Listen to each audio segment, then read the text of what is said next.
Bonjour à tous et merci de suivre ce 6h30. Le procureur général Ali Yeo était hier sur le plateau du journal télévisé de 20h. Il est revenu sur la mutinerie survenue samedi à la maison d'arrêt et de correction d'Abidjan, des incidents qui ont fait plusieurs victimes. Voici un extrait de son intervention. Le samedi 20 février 2016, vers 9h, un incident grave est survenu à la maison d'arrêt et de correction d'Abidjan, Maka. En effet, un ex-détenu qui tentait d'introduire de la drogue dans l'établissement a été appréhendé et déféré au parquet de Yopougon, où des poursuites pénales ont été engagées en son encontre.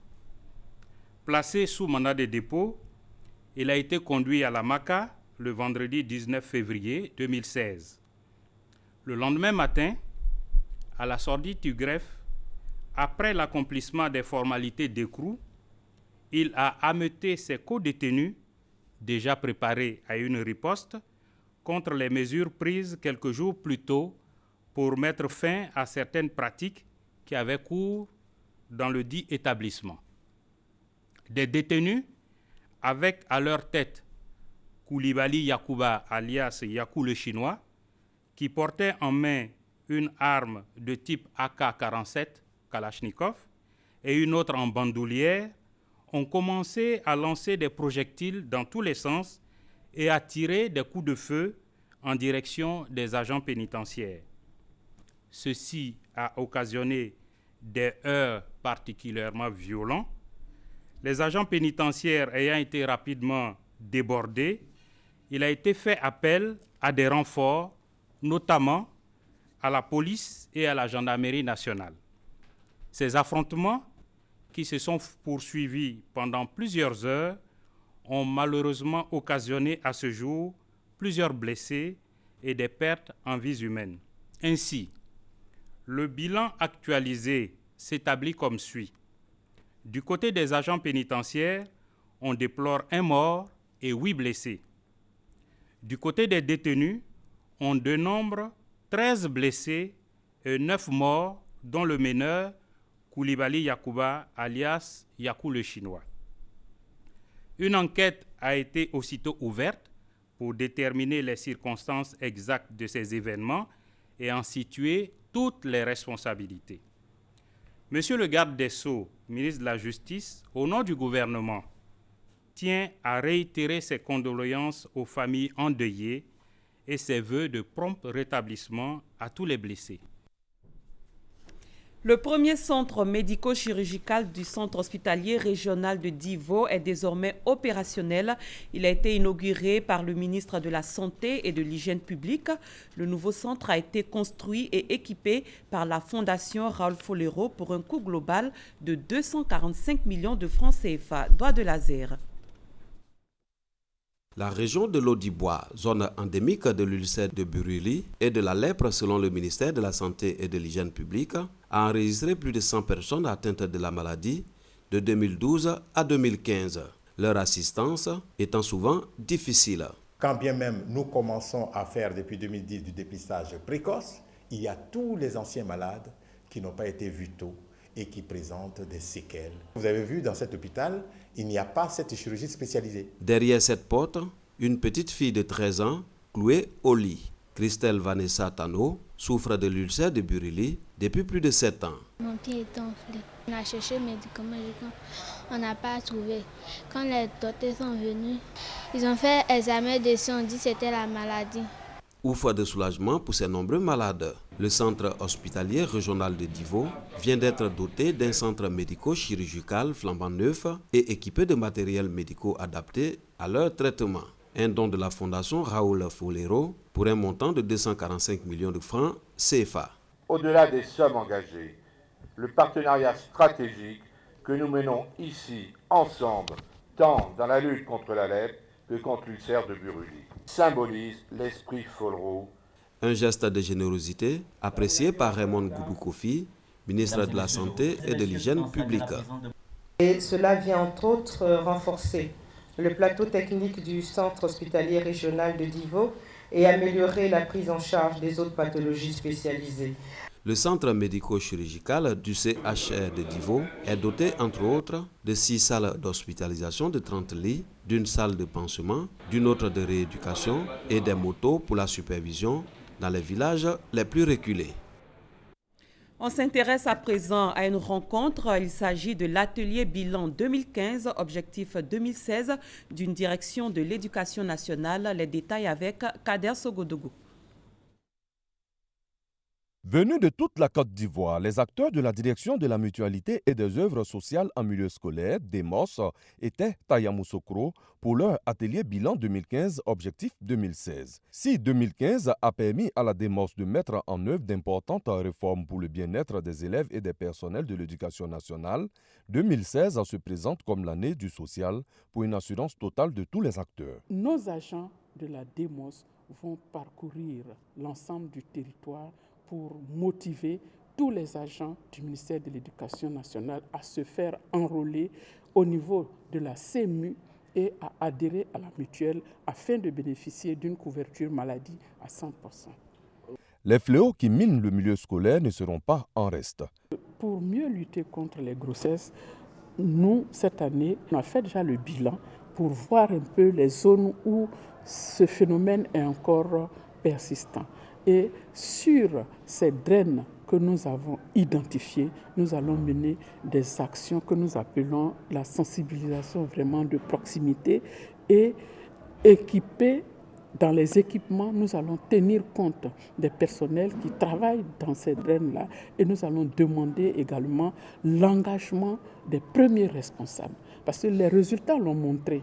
Lorsque les premiers responsables des structures sont engagés, impliqués dans les activités, les résultats sont meilleurs. Le thème de l'atelier bilan 2015, objectif 2016 de la DEMOS était « Consolidation des acquis de la DEMOS pour une contribution efficiente aux exigences de l'école obligatoire ». Le plan national 2016-2020 a été présenté aux ambassadeurs accrédités en Côte d'Ivoire par le ministre du Plan et du Développement. C'était au cours d'un déjeuner. Kaba Nialé a sollicité l'aide des ambassadeurs pour accompagner le financement de projets prévus dans le PND. Francis Boifou. Pour financer le plan national de développement PND 2016-2020, il faut 30 000 milliards de francs CFA, dont 62% à rechercher auprès des partenaires privés. À cette rencontre, la ministre du Plan et du Développement Nialé Kaba a sollicité l'aide des ambassadeurs accrédités en Côte d'Ivoire. Il s'agira de demander aux partenaires de financer les importantes réformes structurelles que la Côte d'Ivoire entend mener à travers ce PND. Échanger sur le contenu du PND, mais également voir avec eux quelle est la meilleure approche pour à la fois mobiliser les ressources, suivre ensemble dans un dialogue sa mise en œuvre et évaluer sa mise en œuvre. Le PND 2016-2020 est le document de référence de l'action de l'État pour atteindre l'émergence dans 4 ans. La contribution du secteur privé est très attendue. Nous allons essayer d'accroître la part du secteur manufacturier, donc une transformation structurelle de l'économie. Nous allons également faire en sorte que la croissance qui va être générée dans cette période soit une croissance partagée, donc avec des infrastructures harmonieusement réparties sur l'ensemble du territoire, mais en maintenant un cadre macroéconomique sain. Dans la perspective de recherche de financement, l'État va organiser en mai prochain un groupe consultatif à Paris, en France. Il s'agira de mobiliser auprès des partenaires privés 18 600 milliards de francs CFA, soit les 62% du coût global du PND 2016-2020. Un partenariat a été signé entre le ministère de l'Agriculture et du Développement rural et la société Greenland Gestao Ambiental. Il porte sur un projet agro-industriel et d'élevage. L'accord a été signé dans la salle de conférence du ministère de l'Agriculture. Suivez ce reportage. Environ 132 milliards de francs CFA. C'est le coût du projet agro-industriel et de l'élevage PAESI, financé par la société portugaise Greenland Gestão Ambiental, dont le but est de contribuer à la lutte contre la pauvreté par l'amélioration des revenus agricoles. Le ministère de l'Agriculture et du Développement rural et l'investisseur ont jeté les bases de ce projet prévu s'exécuter sur 5 ans. Je pense que c'est un projet complet, un projet intégré de production pour lequel vous aurez l'assistance et le soutien du ministère de l'Agriculture pour sa mise en œuvre. Parce qu'il va contribuer à aider nos branches productrices de vivriers à moderniser leurs moyens de production. Il s'agit de création d'emplois. Votre projet prévoit d'en créer 2000 de manière directe. Le PAESI permettra la mise en valeur des parcelles de production de cultures vivrières et maraîchères, la construction d'une usine de décortiquage de riz et l'appui au groupement féminin. Et si je suis content, c'est toutes les femmes du secteur vivrier qui sont contentes parce que notre mécanisation va être effective. Le projet agro-industriel et de l'élevage s'inscrit dans le programme national d'investissement agricole qui compte à l'horizon 2020 créer 2 400 000 emplois afin de sortir 6 à 7 millions d'Ivoiriens de l'insécurité alimentaire. Ouagadougou, la capitale burkinabé, a accueilli une rencontre des collectivités territoriales de l'espace UEMOA, rencontre au cours de laquelle des experts ont réfléchi à la mise en œuvre d'un véritable mécanisme de financement des collectivités qui rencontrent d'énormes difficultés dans le processus de développement. Mamadou Kwasi. C'est en 2011, par acte additionnel, que les chefs d'État de l'espace UEMOA ont créé le Conseil des collectivités territoriales de l'espace UEMOA, CCT. Une structure pour accompagner le développement à la base. Dirigé par l'Ivoirien François-Albert Amicha, maire de la commune de Treichville, le Conseil des collectivités territoriales regroupe l'ensemble des collectivités de notre espace communautaire. Depuis sa création, le président du CCT et ses collaborateurs ont œuvré pour la mise en place d'un cadre de fonctionnement et de financement des collectivités. En plus, un accent particulier a été mis sur la coopération transfrontalière. Aujourd'hui, le CCT veut se doter d'un nouveau statut. Le Conseil des collectivités locales est passé d'un statut consultatif à un statut exécutif. Donc pour que le Conseil de collectivité territoriale soit un organe d'exécution, il a fallu un peu revenir sur ces textes de base. Les experts en décentralisation ont planché au cours de cet atelier sur le mécanisme de financement communautaire des collectivités de l'espace UEMOA. Ce partenariat public-privé a besoin, à la base déjà, que les collectivités aient une appréciation saine de leur patrimoine. Parce que, comme on le dit en économie, on ne prête qu'aux riches. Si vous ne savez pas dire ce dont vous disposez, personne ne viendra vous dire on va vous aider à.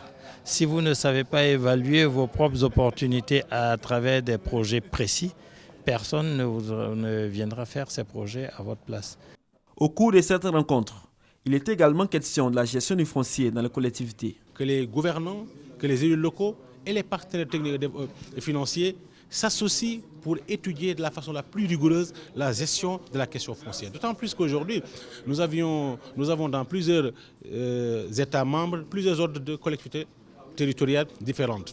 Et parfois, les premières collectivités locales urbaines commencent à s'étouffer car entourées par d'autres collectivités locales rurales, et bien entendu, leur expansion est confrontée à plusieurs difficultés. Ce qui aujourd'hui requiert une promotion de la politique d'intercommunalité à travers la création de groupements d'intérêt communautaire en vue de gérer des investissements ensemble qui profitent à toutes ces collectivités locales. Le nouveau texte du CCT et le nouveau mécanisme de financement communautaire de l'espace UEMOA seront soumis à la mi-septembre au président de la République, Alassane Ouattara, président en exercice de la conférence des chefs d'État de l'espace UEMOA. 7 500 000 Nigériens ont été appelés aux urnes hier pour élire leur président et leurs députés. Les Nigériens vivant en Côte d'Ivoire ont aussi voté. Notre reporter Gabriel Zani s'est rendu dans les bureaux de vote pour s'imprégner de l'ambiance qui y a prévalu. Au Niger, plus de 7,5 millions d'électeurs ont voté ce dimanche 21 février. En Côte d'Ivoire, plus de 31 000 Nigériens ont participé au scrutin. Ils ont tous voté 2 fois en choisissant d'abord un bulletin unique pour élire leur président parmi les 15 candidats. Ensuite, un autre bulletin pour voter les 171 députés du Parlement. Dans cet établissement scolaire de Bergerville et Pépé Plateau 2, l'engouement a pris le pas sur le léger retard accusé dans le démarrage des opérations. Depuis ce matin, dans l'ensemble de 31 000 Nigériens qui sont inscrits sont en route, en tout cas ils sont devant les bureaux de vote pour voter normalement et ça se passe en tout cas dans l'ensemble très bien. Ils ont répondu nombreux à l'appel avec un seul vœu, que les élections se déroulent dans un climat apaisé. Si on ne vote pas dans la paix, on peut même avoir guerre. Donc ça, on ne le souhaite pas. On veut que ça soit passé très bien. Donc chacun va choisir son président. Celui qui peut faire le mieux pour le Niger, que Dieu l'accorde cette paix-là. En tout cas, je veux que là-bas aussi, il n'y a qu'à passer, il n'y a qu'à bien voter, comme ce que nous on fait ici, sans palabre, sans bagaille. En tout cas, on n'a qu'à bien voter au Niger comme en Côte d'Ivoire ici. Nous voulons que les votes se passent dans de façon libre et transparente, inclusif et que le meilleur gagne. Que tous les Nigériens acceptent le résultat des urnes. Munis d'une carte consulaire, d'un livret de famille ou d'un permis de conduire, les Nigériens choisissent leur candidat dans le calme, selon les témoignages recueillis.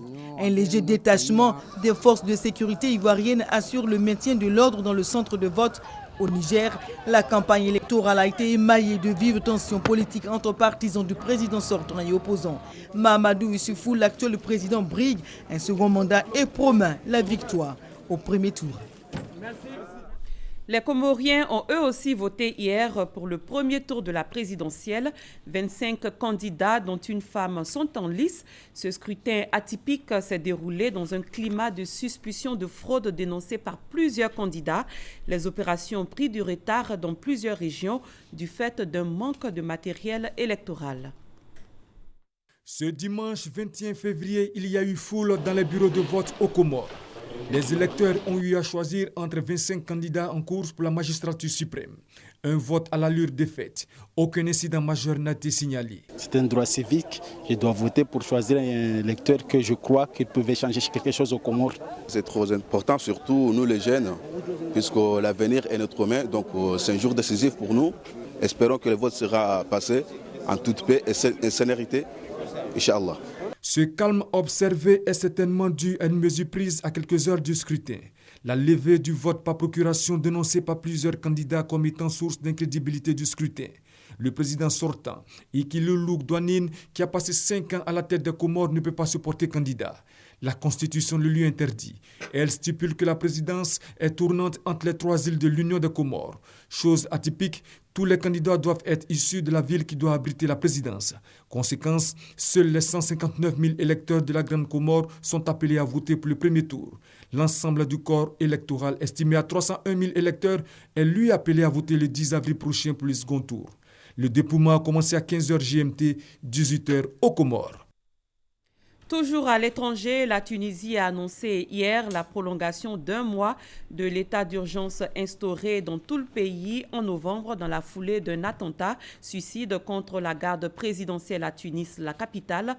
Le président Béji Caïd Essebsi avait proclamé l'état d'urgence dans l'ensemble du pays, un couvre-feu dans le Grand Tunis le 24 novembre à la suite de l'attentat revendiqué par le groupe État islamique contre un bus de la sécurité présidentielle qui avait fait 12 morts. Le pape François a lancé un nouveau plaidoyer pour abolir la peine de mort lors de la prière de l'Angélus hier place Saint-Pierre. Le souverain pontife a évoqué la tenue d'un congrès international sur l'abolition de la peine capitale aujourd'hui à Rome. Il a lancé un appel à la conscience des responsables politiques avant d'appeler à un moratoire sur les exécutions lors de l'année sainte. Retour en Côte d'Ivoire, Ismaël Isaac était en attraction samedi à Boaké. L'artiste musicien reggae a donné son premier concert live depuis son accident survenu le 9 octobre dernier sur l'axe Yamoussoukro-Abidjan. Au cours de ce spectacle baptisé Concert de la Renaissance, l'artiste a communié avec ses admirateurs. Adama Bakayoko.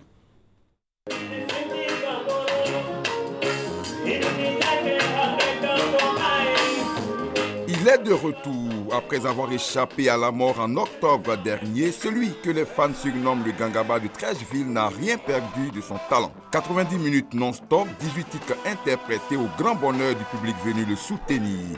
Un show haut en couleur que les Boakois n'oublieront pas de sitôt. Ce concert de la Renaissance a été un succès à tout point de vue. Public discipliné, sécurité garantie par les forces de police et les sapeurs-pompiers militaires.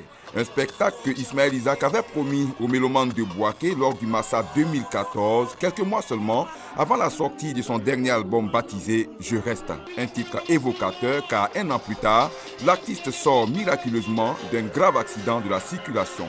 Oui, Ismo est resté pour le bonheur de millions d'admirateurs d'ici et d'ailleurs, et ce concert de la Renaissance à Bouaké est la preuve que l'enfant de Treichville a encore de beaux jours devant lui.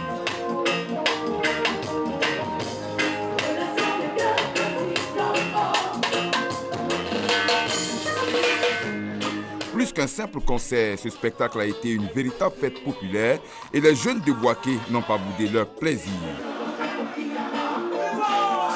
Bouaké est la première étape d'une série de concerts que Ismaël Isaac va donner dans plusieurs villes du pays.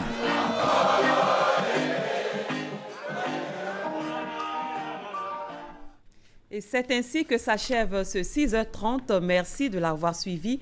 Très bonne journée de travail à tous et à toutes. À très bientôt.